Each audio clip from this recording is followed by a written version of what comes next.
नमस्कार दोस्तों, स्वागत है आपका आपके अपने चैनल पॉकेट स्टोरीज़ में। प्रेरक कहानियों की श्रृंखला में आज की कहानी है ठंडी रोटी। एक लड़का था, उसकी माँ ने उसका विवाह कर दिया, परंतु वह कुछ कमाता नहीं था। माँ जब भी उसको रोटी परोसती तभी वह उससे कहती कि बेटा ले ठंडी रोटी खा ले। लड़के की समझ में नहीं आता कि माँ ऐसा क्यों कहती है, फिर भी वो चुप रहता।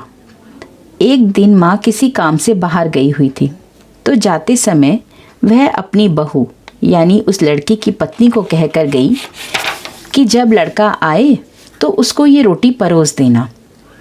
रोटी परोस कर कह देना कि ठंडी रोटी खा ले। उसने अपने पति से वैसा ही कह दिया तो वह चिढ़ गया और बोला कि माँ तो कहती ही थी, यह भी कहना सीख गई है। और वह अपनी स्त्री से बोला कि बता रोटी ठंडी कैसे हुई, रोटी भी गरम है, दाल साग भी गरम है, फिर तू ठंडी रोटी कैसे कह रही है। वह बोली यह तो आपकी माँ ही जाने, आपकी माँ ने मेरे से ऐसा कहने के लिए कहा था, इसीलिए मैंने कह दिया।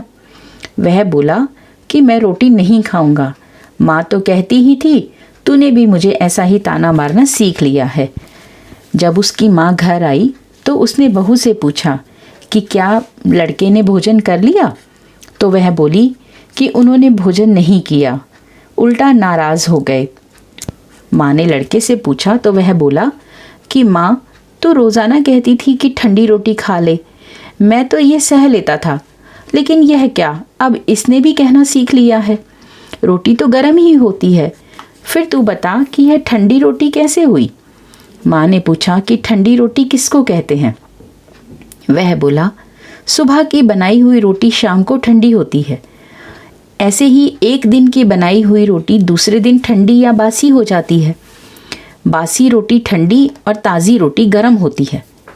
तो माँ ने कहा बेटा अब तो खुद ही सोच कर देख कि तेरे बाप की जो कमाई है वह ठंडी है यानी बासी रोटी है, गरम और ताज़ी रोटी तो तभी होगी ना जब तू कमा कर लाएगा।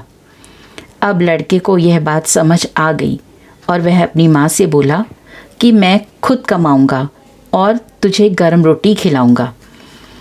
तो दोस्तों, इस कहानी से हमें यह शिक्षा मिलती है कि विवाह हो जाने के बाद ठंडी रोटी नहीं खानी चाहिए, अपनी कमाई की रोटी ही खानी चाहिए।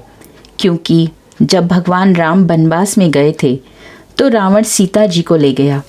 किसी भी रामायण में हमें यह सुनने को नहीं मिलता कि राम जी ने भरत को यह समाचार दिया हो कि रावण मेरी स्त्री को ले गया है तो तुम मेरी सहायता करो।